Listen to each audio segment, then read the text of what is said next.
அது title அஸ்திரம்னா weapon. அஸ்திரம் அப்படின்றது ஒரு வெப்பன், ஒரு ஆயுதம் அப்படின்ற அர்த்தம். இப்போ நீங்கள் படம் நான் ரிவீல் பண்ண முடியாதுன்னு பார்க்குறேன்.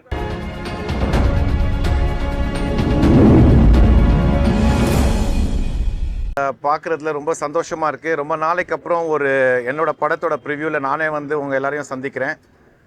படம் கண்டிப்பாக பார்த்துருப்பீங்க. இந்த படம் கம்ப்ளீட்டாக புது தயாரிப்பாளர், புது டைரக்டர், புது டீம் எல்லாருமே ஒரு பாசிட்டிவாக ரொம்ப ஹார்ட் ஒர்க் பண்ணி இந்த படத்தை எடுத்திருக்கோம். கண்டிப்பாக ஒரு விஷயம் இந்த படத்தில் என்ன சொல்ல வந்திருக்கோம் அப்படின்னா, தோல்வியும் வெற்றியும் வாழ்க்கையில் ரொம்ப சகஜமான விஷயம். அதை ரெண்டுமே பாசிட்டிவாக பேலன்ஸ்டாக போனோம்னா நம்ம வாழ்க்கை ரொம்ப நல்லாயிருக்கும். இன்னும் சொல்ல போனால் தோல்விங்கிறது தான் it is the ladder for success. அதை நம்ம ரொம்ப பாசிட்டிவாக எடுத்து விடாமுயற்சியாமல் நம்ம ட்ரை பண்ணிக்கிட்டே இருந்தால் சக்ஸஸ் கண்டிப்பாக நம்மளுக்கு கிடைக்கும். ஸோ எண்ட் ஆஃப் த டே நம்ம என்ன தான் ஹார்ட் ஒர்க் பண்ணி என்ன தான் படம் பண்ணாலும் கடைசியாக உங்களோட சப்போர்ட்டும் உங்களோட என்கரேஜ்மெண்ட்டும் உங்களோட எழுத்தில் தான் இந்த படத்தோட வெற்றி இருக்குது. இது வரைக்கும் என்னை ரொம்ப நல்லா சப்போர்ட் பண்ணியிருக்கீங்க. இது எனக்கு 23வது வருஷம் சினிமாவில். கண்டிப்பாக இந்த படத்தையும் நீங்கள் சப்போர்ட் பண்ணுவீங்க, என்கரேஜ் பண்ணுவீங்கன்னு நம்புகிறேன். நீங்கள் எல்லாரும் இந்த படத்தை பார்த்ததுக்கு ரொம்ப ரொம்ப நன்றி. Thank you so much. எல்லாருக்கும் வணக்கம். ஒரு ரெனவுண்ட் ஆக்டர் ஷாம் சார் மாதிரி ஒரு பர்சன் கூட ஒரு நல்ல கதையில் நல்ல டீமில் ஒரு வாய்ப்பு கிடச்சிருக்கு. அதுவும் தியேட்ரிக்கல் ரிலீஸ் ஆகுதுங்கிறது எனக்கு ரொம்ப ரொம்ப பெரிய விஷயம். It's a very big blessing. So ஒரு பாசிட்டிவ் ரிவ்யூஸ் வரும்ன்ற நம்பிக்கை எனக்கு இருக்குது. நீங்கள் எல்லாம் படம் பார்த்துருப்பீங்க, உங்களுக்குலாம் பிடிச்சிருக்கும்னு நான் நம்புகிறேன். So support me and wish me all the very best. நான் இன்னும் மேலும் மேலும் வளர வாழ்த்துங்க, சப்போர்ட் பண்ணுங்கள். Thank you so much. எல்லாருக்கும் வணக்கம். என்னுடைய முதல் படம் அஸ்திரம். எல்லோரும் பார்த்துருப்பீங்க, கண்டிப்பாக எல்லாருக்கும் பிடிச்சிருக்கும். நீங்கள் உங்கள் மூலியமாக தான் மக்களுக்கு கொண்டு போய் சேரணும்னு நம்புகிறேன். முடிஞ்ச அளவுக்கு படத்தை சஸ்பென்ஸை ரிவீல் பண்ணாமல் பாசிட்டிவிட்டி மட்டும் சொல்லுங்கள். நன்றி, தேங்க்யூ. எல்லாருக்கும் வணக்கம். எங்களோட ஃபர்ஸ்ட் படம். எனக்கு, டைரக்டருக்கு, டீமுக்கு எல்லாருக்குமே ஷாம் சார் பற்றியும் ஹீரோயின் மேம் பற்றியும் டெக்னீஷியன்ஸ் பற்றியும் நிறைய பேசணும்னு ஆசை. பட் இதுக்கான மேடைன்னு ஒன்று அமையும் போது நிறைய அதை பற்றி பேசுகிறேன். அண்ட் பல நாள் கனவு ஒரு நல்ல படம் கொடுக்கணும் அப்படின்றது. இன்றைக்கி உங்களோட ரெஸ்பான்ஸ் பார்க்கும்போது அது நடந்திருக்குன்னு நினைக்கிறேன். So thank you for your support. March 7th படம் ரிலீஸ் ஆகுது. ஆடியன்ஸும் பார்த்து நல்ல ரிவ்யூ சொல்லுவாங்கன்னு நம்புகிறேன். உங்களோட சப்போர்ட் எதிர்பார்த்து காத்திருக்கும். தேங்க்யூ. இது என்னோடய ஃபஸ்ட்டு படம். எங்கள் டீமில் நிறைய பேருக்கு இது ஃபஸ்ட்டு படம். எல்லாம் சப்போர்ட் பண்ணுங்கள். தேங்க்யூ. அனைத்து பத்திரிகையாளர்களுக்கும் வணக்கத்தை தெரிவித்துக் கொள்கிறோம். எங்கள் பெஸ்ட் மூவிஸில் இது ஒரு சிறந்த படமாக இருக்குங்கிற நம்பிக்கையோடு இந்த படத்தை உங்கள்கிட்ட நான் ஒப்படைக்கிறேன். எனக்கு நல்லது ஒரு வாய்ப்பு ஏற்படுத்தி இந்த டீமுக்கு மொத்தமாக நீங்கள் வெற்றி பெற செய்யணுங்கிறத பத்திரிகை வாயிலாக நான் தெரிவிச்சுக்கிறேன். நன்றி, வணக்கம். படம் பார்த்துருப்பீங்க, நிறைய பேர் சப்போர்ட் பண்ணீங்க. ரொம்ப சந்தோஷமாக இருக்குது பார்க்குறதுக்கு. இனிமேல் நீங்கள் எழுதுகிற எழுத்துக்கு ஒரு பெரிய பவர் இருக்குதுன்னு நான் நம்புகிறேன். ஏன்னா ஆல்ரெடி நிறைய ஜெயிச்ச படங்களுக்கு நீங்கள் முதல் காரணமாக இருந்திருக்கீங்க. ஸோ நீங்கள் தான் மக்கள்கிட்ட கண்டிப்பாக இந்த படத்தை கொண்டு போய் சேர்ப்புன்ற நம்பிக்கை எனக்கு இருக்குது. ஸோ March 7 படம் ரிலீஸ் ஆகுது. கண்டிப்பாக நீங்கள் இந்த படத்தை மக்கள்கிட்ட கொண்டு போய் சேர்ப்பீங்கன்னு நான் நம்புகிறேன். Thank you so much. அது டைட்டில் அஸ்திரம்னா வெப்பன். அஸ்திரம் அப்படின்றது ஒரு வெப்பன், ஒரு ஆயுதம் அப்படின்ற அர்த்தம். இப்போ நீங்கள் படம் நான் ரிவீல் பண்ண முடியாதுன்னு பார்க்குறேன். இல்லை, இந்த படத்தில் ஒரு முக்கியமான வெப்பன் படத்தில் யூஸ் பண்ணுறாங்கல்ல, அதை ரிவீல் பண்ண ஆடியன்ஸ்க்கு ரிவீல் பண்ண வேணான்னு நான் பார்க்குறேன். ஆனால் படம் பார்த்து உங்களுக்கு அந்த அஸ்திரம் என்னன்னு தெரிஞ்சிருக்கும்னு நினைக்கிறேன். அதை தான் இந்த நடக்குது. இல்லை, நடக்குது. ஆக்சுவலாக அதை ஒரு உண்மை சம்பவமும் சொல்லியிருக்கோம். இல்லை, இன்னும் நிறைய இருக்குது ஆக்சுவலாக. ஸோ அது எல்லாத்தையும் படத்தில் வைக்க முடியல. ஆக்சுவலாக நிறைய டேட்டா கேதர் பண்ணும். அது ஒரு டாக்குமெண்ட்ரி மாதிரி ஆகிடும் அப்படின்ற ஃபீலுக்காக தான் அது ரொம்ப முக்கியமான ஒரு சம்பவத்தை படத்தில் காமிச்சிருக்கோம். ஆனால் நிறைய டேட்டா கலெக்ட் பண்ணோம் நீங்கள் சொல்கிற விஷயத்துக்கு. ஆனால் படத்தில் அது வைக்க முடியலன்ற ஒரு விஷயம். அதுக்கு ஒரு எக்ஸாம்பிளாக அந்த ஒரு விஷயம் மட்டும் வச்சுருக்கோம்.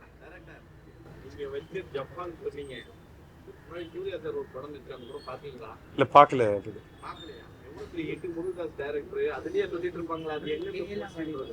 நீங்க ஜப்பான்ல காமிச்சிருக்கிறீங்க, தமிழ்நாட்டுல தான் போச்சுன்னு உங்களுக்கு தெரியுமா தெரியாதோ? இல்லை அது ஃபிக்ஷன் பிரதர். இல்லை நீங்கள் கேட்குறது புரியுது. அது உண்மை, நீங்கள் சொல்கிறது வந்து உண்மை கதையை தழுவி பண்ணது. இது ஃபிக்ஷன், எங்களோட கம்ப்ளீட் கற்பனை. ஸோ அதுக்கும் இதுக்கும் சம்மந்தம் இல்லை சார்.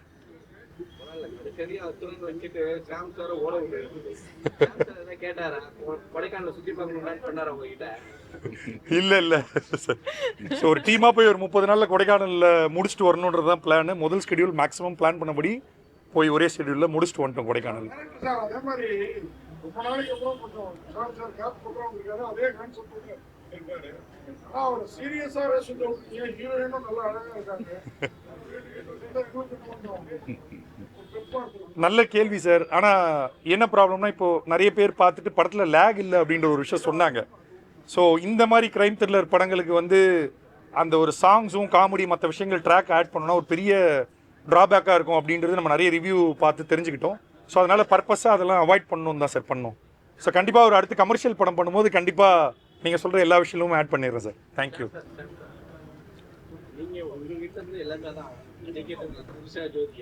இந்த படத்துல பெரிய ஆட்கள் நீங்க மட்டும் தான் இருக்கீங்க. இது எப்படி பாக்குறீங்க? இது நல்ல அஸ்திரமா தான் அமைஞ்சிருக்கு உங்களுக்கு. பட் ஆனாலும் இந்த கதைக்காக இம்பார்ட்டன்ட் பண்ணிக்கிறீங்களா? அதனாலதான் நான் வேற யாரையும் இது பண்ணல அப்படின்னு. இல்லை, ஆக்சுவலாக இந்த படத்தில் வந்து பிவோட்டல் கேரக்டர் வந்து அகிலன் தான். அவர் மேலே தான் ட்ராவல் ஆகுது. அந்த இன்வெஸ்டிகேட்டர் த்ரில்லர் தான். நான் கூட கேட்டேன் வேறு யாராவது சப்போர்ட் நீங்கள் போட்டுக்கலாமா அப்படின்ட்டு. இல்லை சார், கொஞ்சம் த்ரில்லர் ஃபார்மேட்டில் இருக்கிறதுனால கொஞ்சம் புது பீப்புளாக இருந்தால் ட்விஸ்ட்டுக்கு கொஞ்சம் இன்னும் ஹெல்ப் பண்ணும். அந்த மாதிரி பேசும்போது தான் ஐ காட் கன்வின்ஸ்ட். அதே மாதிரி இப்போது நீங்கள் கேட்டது வந்து அஸ்திரம் இப்போவும் இருக்கா, அந்த காலத்துலலாம் இருக்கான்னு கூட கேட்டிங்க. இப்போது எத்தனையோ இடத்துல இந்த சூசைட் பாம்பிங்ஸ்லாம் நடக்குது. அதை எப்படி கன்வின்ஸ் பண்ணுறாங்க, என்ன பேசுகிறாங்கங்கிறது நம்மளுக்கு தெரியாது. ஆனால் அவங்க தான் அதை பேசி பண்ணுறாங்க. ஸோ அதுதான் அஸ்திரம்ங்கிற ஒரு வெப்பனுங்கிறத நாங்கள் சொல்லியிருக்கோம் இந்த படத்தில். அது சீக்ரெட்டுன்னு ஏன் ரிவீல் பண்ண முடியலன்னா, இது வரைக்கும் பாம்பிங்ஸ் நடந்ததோ இல்லை வேறு எங்கே எந்த சம்பவம் நடந்ததோ என்ன தான் சொல்லுவாங்க இவங்க இவ்வளோ கேரிடாவே. அது வந்து கொஞ்சம் ஏழை பீப்புளாக இருந்தால் கூட காசுக்காக பண்ணுறதா நம்ம நினைக்கிறோம். ஆனால் ஸ்ரீலங்காவில் நடந்த ஒரு பாம்பிங்ஸ் வந்து நல்லா படித்தவங்க, ஆஸ்திரேலியாவில் பிகாம்லாம் படித்து ஒரு பெரிய பொலிட்டிஷியனோட பசங்க. அவங்கள்ட்ட என்னத்தை சொல்லி ஒரு விஷயத்தை எக்ஸிக்யூட் பண்ணாங்கங்கிற ஒரு சீக்ரெட் வந்து இன்னும் யாருக்கும் தெரியல. பட் என்ன அஸ்திரம் யூஸ் பண்ணுறாங்கங்கிறது தான் நாங்கள் சொல்லியிருக்கோம். ஸோ இந்த படத்தில் தேவைப்பட்டதுக்காக அந்த ஹீரோக்கு வில்லனுக்கு தோல்வியை ஏற்றுக்க முடியல, அதனால இட்ஸ் ரிவெஞ்ச் பண்ணணும் அப்படிங்கிற ஒரு எண்ணத்தோடு அவன் ட்ராவல் பண்ணுறான். கடைசியாக வந்து நீ அதை வந்து ஏற்றுக்க முடியலன்னா உனக்கு தான் அழிவு அப்படிங்கிறது தான் முடிவாக சொல்லியிருக்கோம். இதில் மூலமாக என்ன சொல்கிறோம் அப்படின்னா, சக்ஸஸ் அண்ட் ஃபெயிலியர் ரெண்டுமே ஒரு மனிதனுக்கு ரொம்ப முக்கியமான விஷயம். பேலன்ஸ்டாக அதை வந்து பாசிட்டிவாக எடுத்துக்கிட்டோம்னா நம்ம லைஃப்பும் நல்லாயிருக்கும். ஒரு தோல்வியிலேருந்து சீக்கிரமாக வெளியில் வந்து வெற்றியை நோக்கி போவோம் அப்படிங்கிற ஒரு விஷயத்தை தான் அழுத்தமாக இந்த படத்தில் சொல்லியிருக்கோம். நான் எப்படி பார்க்குறேன் எதை நிறைய போட்டுருப்பீங்க, திடீர்னு வந்திருக்கோம். பட் உங்களுக்கு அந்த ஃபைல நிறைய கிடைச்சதுனால உங்களுக்கு என்ன இப்போ இதுல வந்து லைஃப்ல யூஸ் பண்ணிருக்கீங்க? நான் பாசிட்டிவாக தான் இருக்கேனே. எதுவுமே எனக்கு அஃப்கோர்ஸ் நானும் ஒரு சாதாரண மனிதன். எனக்கும் பாதிப்பு, எனக்கும் ஃப்ரஸ்ட்ரேஷன், எனக்கும் டிப்ரெஷன் இருக்கும். பட்டு நான் பார்த்த வரைக்கும் எனக்கு வந்து ரொம்ப பெரிய விஷயம் டிஸ்டர்ப் பண்ணிச்சுன்னா அது ஒரு ராத்திரி தான். காலையில் நான் எந்திரிக்கும் போது 5:30 மணிக்கு நான் ஜிம்முக்கு போகும்போது நான் கொஞ்சம் பாசிட்டிவாக இறங்கிடுவேன். காரணம் என்னடானா, அதை நினச்சி அதை யோசித்து தப்பான விஷயங்கள் பண்ணுறதை விட பாசிட்டிவாக எந்திரிச்சு நம்ம வந்து பாசிட்டிவாக போகலாம் லைஃப்பில். ஏன்னா அதை யோசித்து ஒன்றும் பிரயோஜனம் இல்லை, முடிஞ்சிருச்சு, நடந்துருச்சு. அதை கடந்து வரணுங்கிறதுக்காக தான் நான் பாசிட்டிவாக ரொம்ப இருக்கேன். அந்த மாதிரி எடுத்துப்பேன் எல்லாத்தையும்.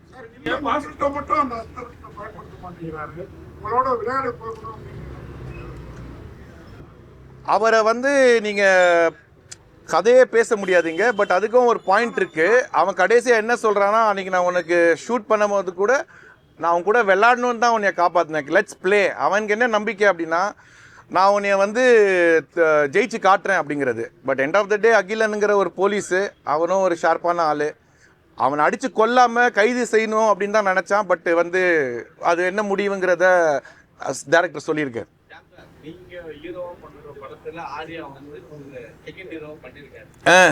போஸ்டரே ஆர்யா கிட்ட போட்டு ரிலீஸ் பண்ணிருக்கீங்க. என் தம்பி, அது எனக்கு பிரச்சனை இல்லை. நீங்கள் எப்படி போட்டு பார்த்தாலும் நான் பாசிட்டிவாக தான் பேசுவேன். நேற்று வந்த இப்போது இதே மாதிரி தான் சிவகார்த்திகேயனை கேட்டாங்க, நான் வந்து ஜட்ஜாக இருந்தேன், அவன் டான்ஸராக இருக்கேன்னு. அதில் எந்த பிரச்சனையும் இல்லை எனக்கு. எல்லாருக்கும் கடவுள் அமைச்சு கொடுக்குற ஒரு ஜேர்னி தான். ஸோ நம்ம பாசிட்டிவாக அடுத்தவங்கள பார்த்து பொறாமப்படாமல் நம்மளுக்கு கொடுத்ததுக்கு நம்மளுக்கு நன்றி சொல்லி கரெக்டாக இருந்தோம்னாலே நம்ம லைஃப்பில் சந்தோஷமாக இருக்கலாங்கிறது தான் என்னோட. வந்து யங்ஸ்டர்லாம் வந்து ஏதாவது ஒரு சின்ன தோல்வி பட்டா கூட உடனே வந்து வேற விஷயம் போயிடுறாங்க. போதை இதெல்லாமே பாத்தீங்கன்னா என்னோட சர்க்கிள்ல 3 பேர் சூசைட் பண்ணிக்கிட்டாங்கண்ணே. நீங்க வந்து இப்ப தெளிவா எழுந்து வந்திருக்கீங்க, இப்ப வந்து ஒரு நல்ல படம் கொடுத்துருக்கீங்க. சரி, நீங்க அவங்க ஏதாவது அட்வைஸ் பண்ணி என்ன பண்ணுவீங்க? உன்னோட ஃபெயிலியரையோ ஃப்ரஸ்ட்ரேஷன்லையோ டிப்ரெஷன்லையோ போதைக்கு அடிமை ஆகாமல் டைம் வேஸ்ட் பண்ணாமல் திருப்பி பிரைட்டாக எந்திரிச்சு எனர்ஜியாக பாசிட்டிவாக நல்ல பாசிட்டிவான பீப்புளோட இருந்தால் நம்மளுக்கு அந்த ஈஸியாக அந்த தோல்வியை ஹேண்டில் பண்ணலாம். கடைசியாக என்ன தோல்வி அடைஞ்சதுக்கப்புறம் நம்ம என்ன பண்ணணும் அப்படிங்கிறதுனா get up and start moving forward. நாளைக்கு என்னங்கிறத யோசி அப்படிங்கிறது தான் என்னோட இதாக வச்சுருக்கேன் நான். ஏன்னா ஒரு விஷயம் நடந்ததுக்கப்புறம் you can't do anything about it. நல்ல டான்ஸ் ஆடுவாரு. இந்த படத்துல டான்ஸ் நான் கேட்ட முடியா சார் அதான் உனக்கா நிறுத்தேன். சரி நானே சரி சார் ஒண்ணுல ப்ரொடியூசர் பையனும் டைரக்டரும் நடிச்சிருக்காங்க, ஓகேங்களா?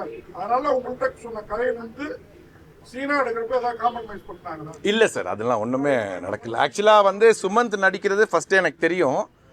டேரக்டர் வந்து லேட்டாக நானே இந்த ரோல் பண்ணிடுறேன் சார், ஃபஸ்ட்டு 2 சீன் தான் அப்படின்னு சொல்லும் போது கூட நான் கேட்டேன், கான்ஃபிடண்ட்டாக இருக்கியா அப்படின்னு கேட்கும் போது பண்ணிடலாம் சார், 2 சீன் தானே சார் நான் பண்ணிடுறேன் அப்படின்னு சொல்லும் போது நல்லா ஹோம்ஒர்க் பண்ணி ரியர்ஸ் பண்ணி தான் பண்ணாப்புல, நல்லா பண்ணியிருக்காப்புல. அது ஐயோ இல்லை பிரதர், ஒரு ஆசை முதல் படம் டைரக்ட் பண்ணுற மாதிரி ஒரு படம் நடிக்கணும்னு ஆசை. குட்டி குட்டி ரோல் நிறைய படத்தில் நடிச்சிருக்கேன். அப்படின்னும் நம்ம படம் ஃபஸ்ட்டு படம்ன்றது ஸ்பெஷல்ன்றதுனால ஒரு கேமியோ பண்ணிடலாம் அப்படின்றதுனால கொஞ்சம் எக்ஸ்டெண்டட் கேமியோவாக பண்ணிட்டேன். வேறு இல்லை, உண்மையாக பேசணுன்னா உண்மையாக சொல்லணும்னா நானும் நிறையா இயக்குநர்களோட ஒர்க் பண்ணியிருக்கேன். பட் இந்த டீம், இந்த டைரக்ஷன் டீம் வந்து ரொம்ப ப்ரொஃபஷ்னலாக ரொம்ப ஆர்கனைஸ்டாக இருந்தாங்க, ரொம்ப டிசிப்ளினாக இருந்தாங்க. அதனால தான் ஒரு 30 நாள் ஷெட்யூலை வந்து கொடைக்கானலில் வித்தவுட் எனி சேஞ்சஸ் லேக் இல்லாமல் ஒரு 5 நாள் எக்ஸ்டெண்ட் பண்ணாமல் கரெக்டாக எடுத்து முடிச்சதுக்கு காரணம் இவங்க எல்லாருமே வந்து ரொம்ப ப்ரொஃபஷ்னலாக அந்த படத்துக்குள்ளே ஒர்க் பண்ணாங்க. ஆஸ் அ ஃப்ரெண்ட்ஸாகவும் கூடயே நின்றாங்க. பட் ஃப்ரெண்ட்ஸு செகண்டரி தான். ஒர்க் பண்ணும் போது ப்ரொஃபஷ்னலாக எல்லாமே தெரிஞ்சிருக்கா அப்படின்னு பார்க்கும்போது எல்லாருமே ரொம்ப வெல் எக்யூப்டாக ரொம்ப ஆர்கனைஸ்டாக இருந்தாங்க.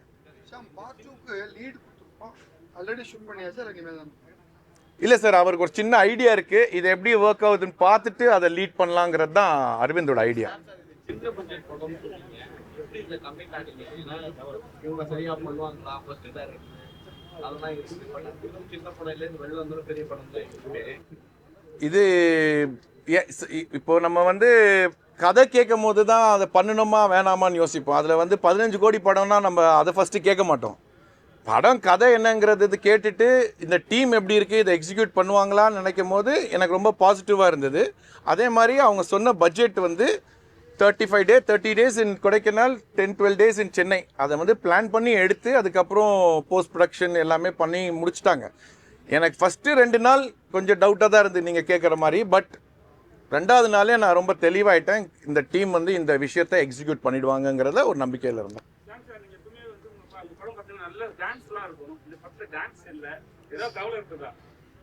கவலையாக இருந்ததுனால தான் நானே ஒரு டான்ஸ் வீடியோ ப்ரொடியூஸ் பண்ணி ரெடி பண்ணியிருக்கேன். இன்னும் 2 வாரத்தில் அதை வெளியாக்குறேன். ஒரு கேள்வி, சின்ன சீன் தான், மைனூட்டா ஒரு விஷயம் கேட்டிருந்தீங்க. அவரு ஷாம் சார் வந்து 3 வீக்லயும் ஃபோன் பண்ணுவாரு. ஜென்சி வீட்டுக்கு ஃபோன் பண்ணும்போது ஒரே கேள்வி ஒரே ஆன்சர் வந்துடும். ஆனா பெண்கள்கிட்ட கேட்கும் போது எதுக்கு கேட்குறீங்க அப்படின்றாங்க சார். பெண்கள் அடிக்கடி அந்த மாதிரி கேள்வி கேட்பாங்க அப்படிங்கிற இல்லை, அது எதுவும் இன்டென்ஷன் இல்லை சார். இந்த கேள்வி அந்த மாதிரி கேள்வி கேட்பாங்க, 2 பேரும் ரிப்பீட்டடா. ஓகே, மேபி ரைட்டர் ஜெகன் தான் அதுக்கு பதில் கரெக்டாக இருக்கும்னு நினைக்கிறேன். இன்டென்ஸா இல்லை சார். இல்லை, இன்டென்ஸாக எதுவும் பண்ணல சார். சில படங்கள்லாம் வந்து பாத்தீங்கன்னா செகண்ட் பார்ட் நீங்க நல்ல படம்லாம் இல்லை சார், நான் நடித்த படங்கள்லே ஒரு படம் தான் செகண்ட் பார்ட்டுக்கு கரெக்டாக இருக்கும்னு நினச்சி அது ஒரு பிளான்லாம் போட்டோம், இயற்கை 2. பட் அன்ஃபார்ச்சுனேட்லி நம்ம ஜனா சார் நம்ம கூட இல்லை. பட் இப்போவும் பூலோகமும் அகிலன் டைரக்டர் கல்யாண் கிட்ட பேசிகிட்டு இருக்கோம். அவருக்கு தான் முழு கதையாக தெரியும், எனக்கு லைன் மட்டும் தான் தெரியும், அவருக்கு தான் கதையாக தெரியும். அவர் டிசைட் பண்ணி ஓகே பண்ணலான்னா கண்டிப்பாக இயற்கை 2 நடக்கும். Thank you sir, thank you every one, thank you.